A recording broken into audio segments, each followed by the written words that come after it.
Welcome to Triumph IAS. It's a daily mains practice question and answer series. This program is exclusively designed for UPSC CSE aspirants. In this video discussion, we will discuss UPSC CSE mains previous 25-year questions. Question number 1. Taxila University was one of the oldest universities of the world with which were associated a number of renowned learned personalities of different disciplines. Its strategic location caused its fame to flourish, but unlike Nalanda, it is not considered as a university in the modern sense. Discuss. Let's start with the introduction of the answer. Both Taxila and Nalanda were great centers of learning during the ancient times and famous across the Asia for imparting knowledge in various disciplines. However, both differed in the manner of their functioning, with Nalanda University being more structured than Taxila. The main body of the answer should be number 1. While Nalanda University fulfilled all the criteria of a modern-day university, Taxila University functioned as a center of learning in an informal way. Number 2. Taxila University was located en route as one come from Central Asia to India. The foreign rulers, travelers and scholars traveling across the way visited Taxila. Therefore, it was popular more because of its strategic location. Number 3. While teaching in the Taxila University was limited to Vedic literature, giving emphasis on skills like hunting, archery, etc., Nalanda University had diverse disciplines like astronomy, mathematics, politics, philosophy and science. Number 4. Students from far-off lands like Korea, China, Japan, Tibet, Persia and Turkey came to Nalanda to acquire knowledge in various disciplines, while Takshilhat students mainly from Indian Janpadas and the adjoining areas. Number 5. Unlike Nalanda University, there was no uniform system of schooling or syllabus in Taxila. Also, it did not follow the system of conducting examinations and awarding degrees to its students. Number 6. Most of the teachers at Taxila ran their private schools without any accreditation or infrastructural support from the university. Number 7. The infrastructure and facilities available at Nalanda, like number of teachers, library, books, hostels, lecture hall, recreation facilities, were ideal and up to the standards of modern-day universities. While most of these were either absent or below standard at Taxila. Number 8. The expenditure of Nalanda was met by revenue of 100 villages, while Taxila depended on the funds allocated by the rulers.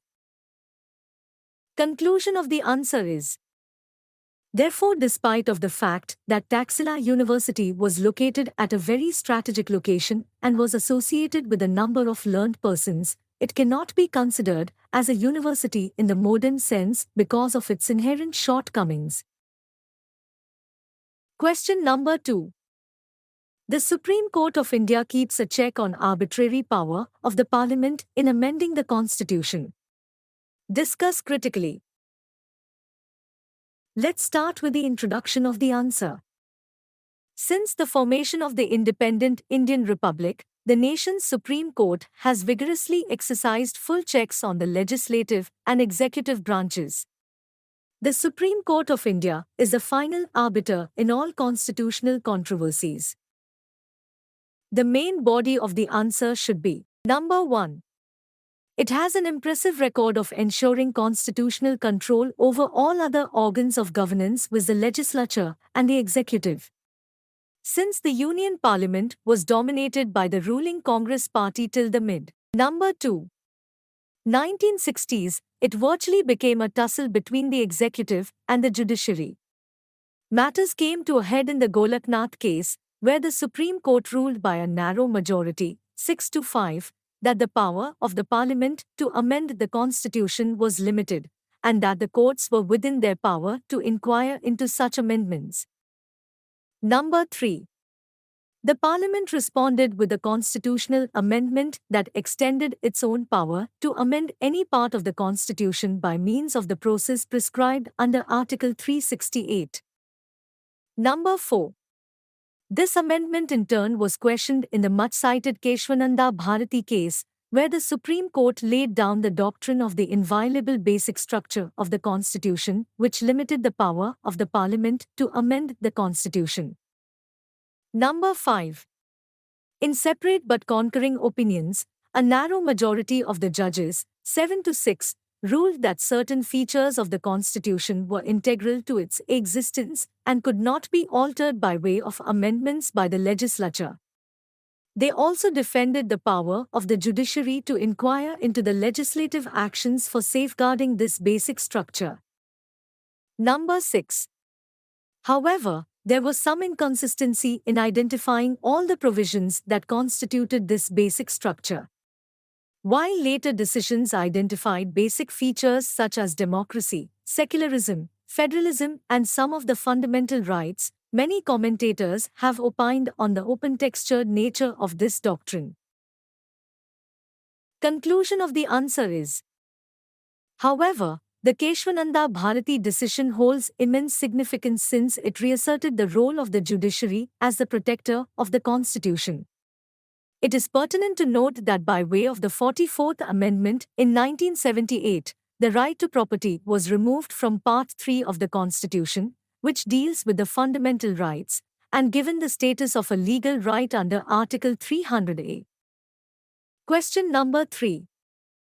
What do you mean by minimum support price, MSP? How will MSP rescue the farmers from the low-income trap?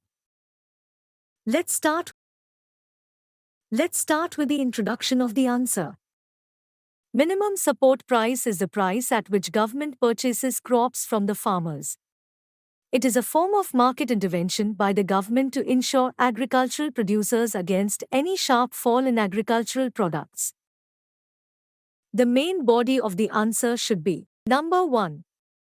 MSP is announced by the government on the basis of the recommendations of the Commission for Agricultural Costs and Prices, CACT.